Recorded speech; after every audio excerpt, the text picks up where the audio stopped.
Hello friends, welcome back to my channel. Today I'm making a very quick recipe. This is assorted vegetable pakoda. So let's get started. Okay, so let's begin. So here's the basin.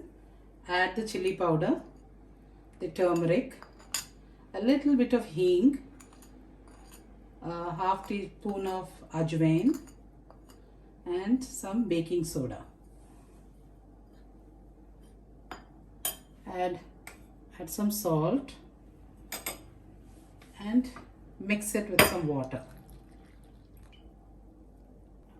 So mix it with water and maybe a little bit of oil to this consistency, right? And then we have the vegetables, the brinjal. This is what I had at home today.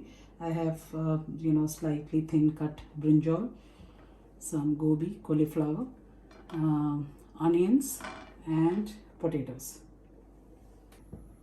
Let's start with the potatoes. So the oil is kind of hot. I'm dipping the potato one slice at a time.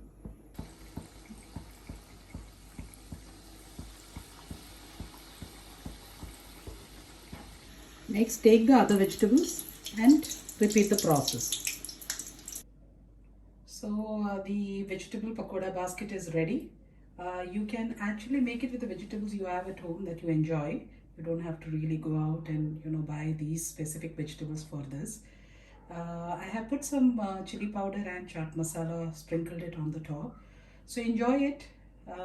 Like, share, subscribe my video. Thank you so much.